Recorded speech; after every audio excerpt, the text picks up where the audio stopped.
Hoje a gente vai desvendar a jornada incrível de uma nação. É uma história cheia de transformação, de conflito e de uma ascensão que responde a uma pergunta bem fascinante. E a grande pergunta que vai guiar a gente por aqui é essa: como é que um punhado de colônias ali na costa do Atlântico cresceu tanto a ponto de se tornar uma superpotência global? É uma história cheia de reviravoltas e a gente vai explorar cada passo dela. Para a gente entender essa trajetória, vamos dividir a nossa jornada em 5 grandes momentos. A gente começa com o nascimento do país, depois vê como ele forjou sua identidade, entende a grande divisão da Guerra Civil, acompanha de perto sua ascensão como potência mundial e, no final, reflete sobre o legado que tudo isso deixou. Então vamos lá. Tudo começa aqui na formação das primeiras colônias, em um território que, olha, já era o lar de muitos, muitos povos. Antes de qualquer navio europeu aparecer no horizonte, esse território imenso já era habitado por centenas de nações indígenas, cada uma com sua própria cultura, seu idioma, sua sociedade. É super importante a gente lembrar que a história desse lugar não começou em 1492, de jeito nenhum. Aí, lá pelo século XVII, os ingleses chegam e estabelecem as famosas 13 colônias na costa leste. E olha, desde o comecinho já surgiram duas realidades bem diferentes.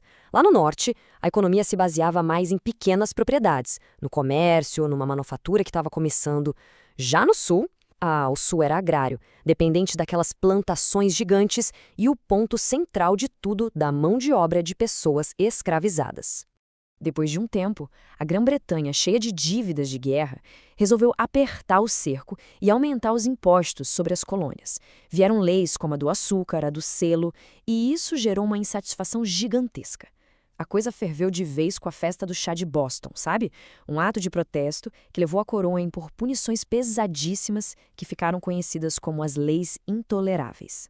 E essa frase aqui, nossa, ela resume perfeitamente o que os colonos sentiam. O argumento era simples. Como assim pagar impostos para um parlamento onde eles não tinham ninguém para representá-los, para falar por eles? Esse aí virou o grito de guerra da Revolução. O resultado de toda essa tensão foi a Declaração de Independência.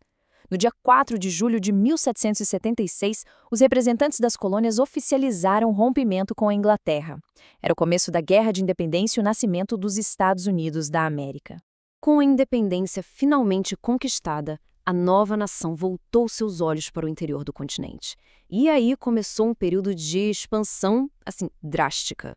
E o que empurrava essa expansão era uma ideia muito, mas muito poderosa, o tal do Destino Manifesto. Era basicamente a crença de que a nação tinha uma missão, quase divina, de se espalhar por todo o continente, levando seus valores de costa a costa. E essa expansão não aconteceu de um jeito só, não. Teve de tudo. Teve compra de territórios enormes, como a Louisiana, que foi comprada da França. Teve guerra e anexação, como no conflito com o México, que terminou com a tomada da Califórnia e de vários outros estados.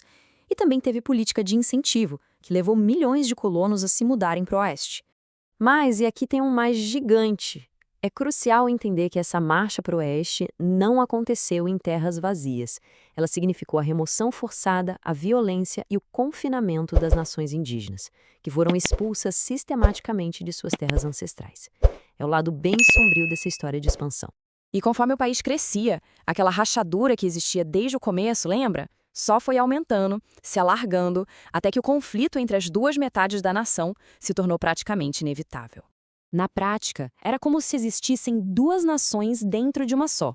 O norte, industrial, queria tarifas para proteger seus produtos e era contra levar a escravidão para novos territórios. Já o sul, agrário, dependia totalmente da mão de obra escravizada e queria o livre comércio. As visões de mundo eram simplesmente incompatíveis. E no centro de todas essas diferenças, de todas as brigas, estava a questão da escravidão. Não era só uma questão econômica, era uma questão moral, política, que cortava a sociedade americana em todos os níveis.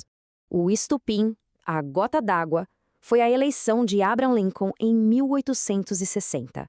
O partido dele era contra a expansão da escravidão, e a vitória dele foi o sinal para que 11 estados do Sul simplesmente se separassem da União.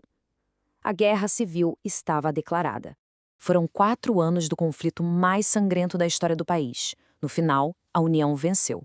A escravidão foi abolida, o que foi uma mudança gigantesca, mas o custo foi imenso. O Sul ficou destruído economicamente, enquanto o Norte viveu uma explosão industrial. E foi esse impulso industrial que não só garantiu a vitória na guerra, mas que também preparou o terreno para o que viria a ser o domínio econômico global do país. Então, com o país reunificado na marra e com uma base industrial a todo vapor, os Estados Unidos entraram no século XX prontos para mostrar sua força para além das suas fronteiras. O finalzinho do século XIX e todo o século XX foram marcados por essa projeção internacional cada vez maior. A Guerra Hispano-Americana deu aos Estados Unidos seus primeiros territórios fora do continente. A participação decisiva nas duas guerras mundiais e, logo depois, a Guerra Fria, tudo isso foi consolidando a posição do país no cenário mundial. Agora se liga nesse número. Mais de 25 milhões. Entre 1870 e 1916, mais de 25 milhões de imigrantes chegaram ao país. Foi essa onda gigantesca de gente que forneceu a mão de obra para a indústria crescer sem parar e para continuar povoando o oeste. Isso transformou a cara do país. E foi essa mistura, sabe? Um território vasto e cheio de recursos, uma população que não parava de crescer com a imigração e um poderio industrial e militar forjado nos conflitos. Essa combinação transformou os Estados Unidos numa superpotência, sem discussão. E tudo isso nos traz para os dias de hoje, né? Qual é o legado dessa ascensão toda e quais são os desafios que ainda existem? Hoje, não dá para negar, a influência americana é sentida no mundo todo. A economia deles dita o ritmo global, as inovações tecnológicas de lá moldam o nosso dia a dia, a cultura pop é consumida em massa em todo lugar, e as decisões políticas que eles tomam, bom, elas ecoam pelo planeta inteiro. Mas aqui a gente chega numa reflexão final e super importante. Acabar com a escravidão não significou o fim da desigualdade. O preconceito racial continuou forte e deu origem a um longo e contínuo movimento por direitos civis. E o grande desafio que fica é como uma nação que foi construída em cima de ideais de liberdade continua a lidar com as feridas tão profundas e as contradições da sua própria história. Parece que essa jornada, de fato, ainda não acabou.